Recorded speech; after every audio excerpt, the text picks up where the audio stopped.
ഒമാനിലേക്കും തിരിച്ചുമുള്ള സർവീസുകൾ നാളെ മുതൽ പുനരാരംഭിക്കുമെന്ന് എയർ ഇന്ത്യ അറിയിക്കുന്നു. ഡൽഹി, കൊച്ചി, കോഴിക്കോട്, മംഗളൂരു, മുംബൈ, തിരുച്ചിറപ്പള്ളി എന്നിവിടങ്ങളിലേക്കാണ് സർവീസുകൾ ആരംഭിക്കുക. ഏറെ ആശ്വാസകരമായിട്ടുള്ള ചില വാർത്തകളാണ് ഇപ്പോൾ ഇതുമായി ബന്ധപ്പെട്ട് ഉണ്ടായിരിക്കുന്നത്. അതായത് പല വിമാന കമ്പനികളും ഇപ്പോൾ വിമാന സർവീസുകൾ ആരംഭിക്കുവാനുള്ള തീരുമാനങ്ങളിലേക്ക് കടന്നിരിക്കുകയാണ്. അതിൽ എമിറേറ്റ്സ് ഇന്ന് രാത്രി തന്നെ വിമാന സർവീസുകൾ ആരംഭിക്കും എന്ന വിവരം ഇപ്പോൾ പങ്കുവയ്ക്കുകയാണ്. ഡൽഹിയിലേക്കുള്ള വിമാനം, അതുപോലെ ദുബായിൽ നിന്ന് മുംബൈ, ബാംഗ്ലൂരു, ഹൈദരാബാദ്, ചെന്നൈ എന്നിവിടങ്ങളിലേക്കുള്ള വിമാന സർവീസുകൾ ഇന്ന് രാത്രിയോടുകൂടി ആരംഭിക്കും. എന്തെങ്കിലും അസ്വാഭാവികമായ സാഹചര്യം ഉണ്ടെങ്കിൽ മാത്രം ഈ സർവീസുകളെ ബാധിക്കുകയുള്ളൂ എന്നാണ് നമുക്ക് മനസ്സിലാക്കാൻ കഴിയുന്നത്.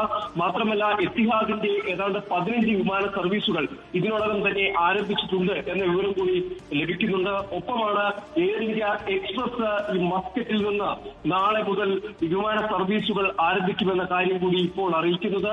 അതായത് വിമാന സർവീസുകൾ ഡൽഹിയിലേക്കും കൊച്ചിയിലേക്കും കോഴിക്കോടേക്കും മാംഗ്ലൂർ, മുംബൈ, തിരുച്ചിറപ്പള്ളി എന്നിവിടങ്ങളിലേക്കായിരിക്കും എയർ ഇന്ത്യ എക്സ്പ്രസ് വിമാന സർവീസുകൾ നടത്തുക. മസ്കറ്റിൽ നിന്നുള്ള ആദ്യ വിമാനം അത് തിരുച്ചിറപ്പള്ളിയിലേക്കായിരിക്കും. 10:25 ആയിരിക്കും ഈ വിമാനം നാളെ പുറപ്പെടുക. അങ്ങനെയുള്ള കാര്യങ്ങളാണ് ഇപ്പോൾ വിമാന കമ്പനികൾ അറിയിക്കുന്നത്.